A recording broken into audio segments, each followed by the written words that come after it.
Welcome to Off the Dome. My name's Dominic. Now, I love esports. We've been over this already. In my most recent video, I wanted to talk about the Valorant Masters 1 tournament. And in that video, I didn't actually talk about the tournament at all. I talked about the tournament leading up to it, in which TSM, one of the biggest teams in North America, did not make it. This was just to highlight how competitive the scene is, especially in North America. Today, I'm actually going to dive into the tournament itself and highlight the teams and matches within this tournament. I'm not going to ramble for too long. Let's jump right into it. Okay, I lied. Because 2 days before the beginning of Masters, some news came out that shocked the Valorant scene, and it had to do with Sentinels star player Sinatra. A document was released by his ex-girlfriend, detailing their relationship and revealing his past of sexual abuse. Now, there was some damning evidence, including an audio clip, which led to both Riot Games and Sentinel immediately suspending Sinatra and banning him from playing in the Valorant Masters tournament pending an investigation. Sinatra was one of the best players in North America, and on one of the best teams. But with him gone, what would happen to Sentinels? Sentinels had an incredible lineup of young talent, mostly coming from CSGO. They played a very aggressive style that saw them keeping their enemy mainly on the back foot. But Sinatra was the cornerstone of the team. What would happen when you remove that? Sentinels was put into a scramble. They needed a replacement player fast. Additional pressure from Riot came, who released a statement saying that any player that Sentinel picks up must not be associated with another team. Meaning that unless Sentinels want to dish out tons and tons of money for a team's star player, they would need a free agent, which are nowhere near the same caliber as Sinatra. In NA, there are two giants of Valorant that everyone knows for their skill. That's TSM's Wardell and Sentinel's Sinatra. Finding another Sinatra-esque player would be near impossible. But what if, hypothetically, there was one of these star players sitting around? A player that tops the leaderboard consistently, and he wasn't associated with another competitive team, but had some sort of competitive experience. A young player that just retired a few months into competing, and continues to play today. No way you could find a player like that, right?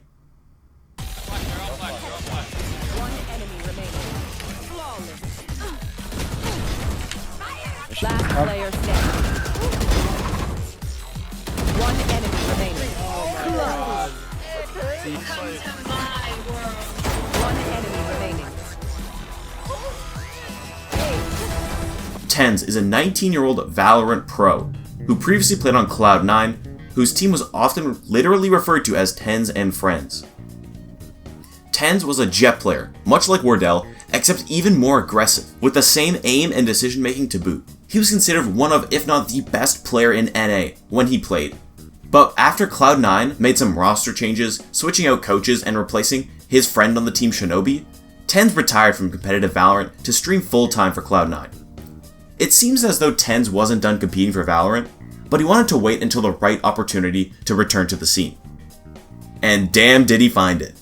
Sentinels picked up TenZ as their fifth man on the roster. However, how was it going to work integrating him onto the team? Sentinels already had two duelists on the lineup, and TenZ was a third? So the team had to shift around to accommodate for him, and they only had 2 days to prepare with TenZ on the team. Dude, there was like no time for like anything. It was like super rushed. But hey, honestly, no practice might just work out the best for us. Tomorrow will be the first time I ever play with any of them. How are they going to stack up to all the other teams? Is TenZ still as good as he used to be? Sentinels, the second seed of the tournament, had just thrown a wild card into the scene. Alright, I swear there's no more baits. We have finally made it to the VCT North American Valorant Masters 1 tournament. And the stage was set. Each team fighting for their own chance to be the best team in North America. As well as getting qualifying points for champions at the end of the year, each team had more on the line than just qualifying. Envy, after defeating the Killer Squad Sentinels in 3-0 fashion in Challengers 2, could they do it again and prove themselves as the new dynasty in North America? Sentinels, with their new member TenZ, could they recapture the magic of their team? Will they lose their footing at the top of North American Valorant? Or will they elevate their team to even higher heights? X set. FaZe. Now this is a team I want to highlight. FaZe Clan is a team of aimers. They play a highly aggressive playstyle and they have been burning hot recently. Not too long ago, they were a good team, but typically more structured teams would overcome their aggression. Recently, however, at the beginning of March, they had a change of their head coach, which saw them go on a run, beating teams like T1, NRG, Luminosity, and T1 all in a row to win the Challengers 3 qualifier. With this momentum going into Masters, they could just be able to win. Now this squad is mostly made up of Overwatch players, and they have their fingers taped to the W key. This squad, led by Baby Bay, a jet operator who is known for his aggressive site takes. This anti-CSGO strat takes sites incredibly quickly. They even have a name for it, they call it Smeaging. They take their opponents by surprise and take their 1v1 gunfights, whether they're on attack or defense. This hyper-aggressive playstyle was heavily momentum-based, and since they've swept the past few matches, a prime FaZe could have a solid shot at winning the turn. In round 1, we first see Envy vs Gen G. Now, this game was close, but Envy ended up winning 2-1 against Gen G, knocking them into the losers bracket. Gen G, try the retake. There is a showstopper, and it's going to come through right now. There it is, but it's denied instantly by Food. It's desperate, coming straight through the dark cover with that one. Can't hope for too much for GMT. He's been amazing so far on Vine, but is oh no! Oh no, guys! I can't believe you've done him like this. Now this was expected because Envy was the #1 seed in the tournament and Gen G was the last. But this was a sign showing that these matches were going to be much more competitive than they should be. This was a double elimination tournament, meaning that you have to lose twice to be out, meaning that Gen G still had a shot in the race. Then we got to see our first highlight match of the tournament. That was Sentinels versus LG. Now, Sentinels versus Luminosity has had a long history of playing each other. They often flip back and forth between their matches. So now that TenZ is on the team, could he lead their team to breaking that coin flip? This was on everyone's mind. How was TenZ gonna perform? Absolutely unscathed and unchecked around this corner. Now they start to funnel in. Sick again on that lane. Looking to see if he can spot anyone. It's actually Dapper who gets the first one. Shazam from back in Bo's house looking for a little bit of action as Sick gets another one. TenZ continuing to light things up. A beautiful round, a flawless one at that. Forget utility. Moose is going, oh no! Oh no, that sucks! Shazam rips him down from the sky. Doesn't even get a chance to shoot off the showstopper. And then shortly behind that is TenZ. He's got the frenzy, and he's got a kill. Man, all up in Moose's face, and he's getting a jumping one as well on the Thief. I said this the first time I called TenZ. This is his world, and we're just living in it. He's got 4. He's going hunting for the ace. Let him off the leash. He's digging it. And then look at Zombs, right? Like, even if things go sideways and they somehow are able to get it, it doesn't matter, folks. The narrative is done. Sentinels on the rematch, on the map that Luminosity's gotten on them before, show that the new roster is not the difference maker. They best Luminosity 2-1. TenZ was the best player in the server, going plus 15 in KD, and an insane 336 average combat score among the 3 games he played among 3 different characters. Luminosity won Game 2 on Split in overtime, and overall had a strong showing, but the dominance of Sentinels' aggression overwhelmed them, showing that even without their leader, Sentinels was a force to be reckoned with. This answered everyone's question. TenZ is still one of the best players in the world, and Sentinels have a genuine shot at winning Masters.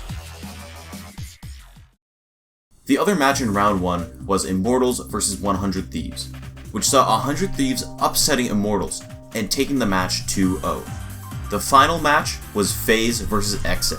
Now I know I memed on Exit a little earlier, but they were still a team of strong players. FaZe and Exit had played once earlier in the Challengers bracket, with Exit strongly 2-0ing them. Keep in mind, Exit was also the team to beat TSM on their way to Masters. But this was prime FaZe. This was FaZe's chance to show that they can carry the momentum into the first match of Masters. Exit are starting to scramble to try to get back onto the site to control it. Baby Bay goes in aggressive. There's the frenzy. Takes care of BCJ from the top row. But Exit seem to be holding it off just fine. As FaZe are left down to 2, it's going to equalize his next set, drops down to Twyfo. Baby Bay with 3. The frenzy continues to pop off. Twyfo swings. We'll take a look at Baby Bay. Forced to go back that way, but Corey, wise to uses the showstopper. He gets onto We Did. Rock is trying to keep other members back as he does just that. Aaron trying to equalize things, but no, it continues to go sideways for XZ. FaZe up 5-0 here. Baby Bay waiting until the very last second there, and he lands the shot onto BCJ. FaZe just seemed to not be able to do any wrong here, right? As the blast pack is there, Baby Bay, bullets work with. The thing is, Aaron has even less. The wall bang was there. Aaron was a dead man walking. Now Baby Bay has shower control and off in short A. Oh my, it's so free, Doug. It's so free. Oh my gosh! Get out of here. There's no way he hit that shot. FaZe shit on XZ, taking map 1 13-6 and map 2 13-3, with Baby Bay going 43-18 overall with an insane KD ratio. It seemed like Prime FaZe was here to stay, but their next match was going to be even more difficult. They were up against Envy. Now Envy was the natural enemy of FaZe. They haven't played since the rise of the new Envy, but they were so fundamentally strong, with good aimers and a lot of patience. Envy stuffed out Sentinels' aggression with their very strats, confidently beating them 3-0. Was FaZe going to be any different? This was also the best incarnation of Envy we've ever seen. This was going to be the unstoppable force meeting the immovable object. Money on the flank, this is trying to look very difficult. Baby Bay with the dashing with the knives, and all of a sudden disaster strikes for Envy. They were looking so good. Caboose though, able to return in the 1v1 against Marv. He has to find it, but Marv, look at the setup here. FaZe are very ready for this. Oh my goodness, Zach was not even incredibly quick to that fight, and still it's going to be easy 2K. It's just not. Oh my goodness. The pressure still continues though. Who's in trouble? He might have to TP here, but he can't get out in time. Oh, Baby Bay converting a double. Come on, taking down Finesse. And do it because Actually, yeah, he's going right over this. what can he find? He knows one in showers. Well, and Caboose does have a showstopper, lots of bolts available. There is a run it back for Food. Also, there it is. Yes, Pop, they believe from Food. FaZe ended up bulldozing Envy, beating them 13-6 on map 1 and a closer 13-8 on map 2.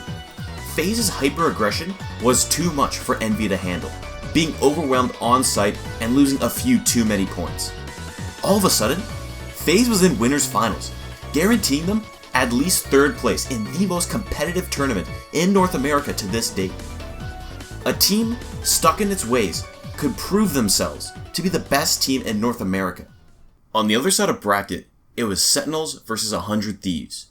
Now this was going to be a difficult battle because Excellent. Dapper playing in the cage, good for one. Everything in the same spot. You get the biggest return on investment from the neural model.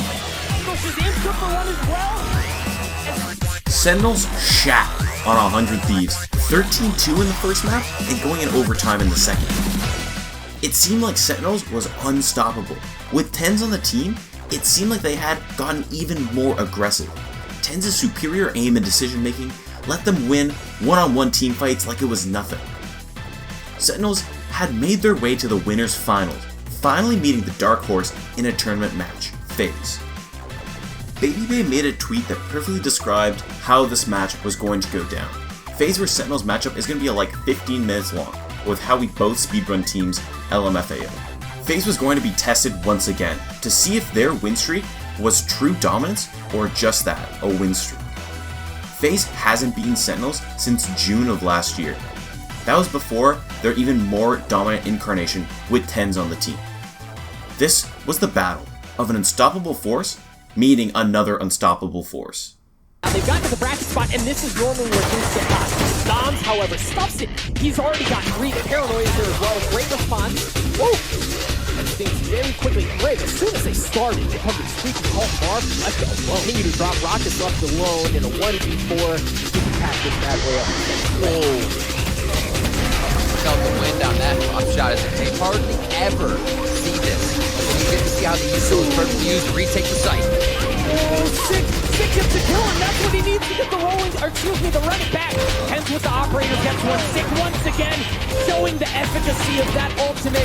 The spike is going first, gonna fuse. Dapper sticking on its on, continues to stick the map. Now the spike goes down, but at this point, FaZe is alive. Corey's already good for 3. Blade swings offline. Dapper gets one as well. Sam starting to stick the spike. Oh my god, Zachary Dapper! has to swing, and he doesn't have any choices. Rocket's left alone in a 1v5, and it doesn't matter. The spike is diffused right out of under his nose. Sentinels absolutely extinguish the Smeeg. In the end, FaZe couldn't overcome Sentinels. Their over-aggression was met with Sentinels' composure, and TenZ's supreme aiming ability won most gunfights, with this strat especially not working with Sentinels Sick and TenZ, 2 of the best aimers in the world. This new Sen's roster went through the best possible outcome they could have with the addition of a new player. This new Sentinels roster looked unstoppable, beating both the composed teams, the last year's winners, and even the hottest team right now. Sitting in grand finals was the scariest team in the tournament. This wasn't it for FaZe though, as they dropped down to the losers finals. Now if they win their next game here, they would be able to rematch Sentinels in the grand finals. But who was waiting there for them in losers finals? It was Gen G.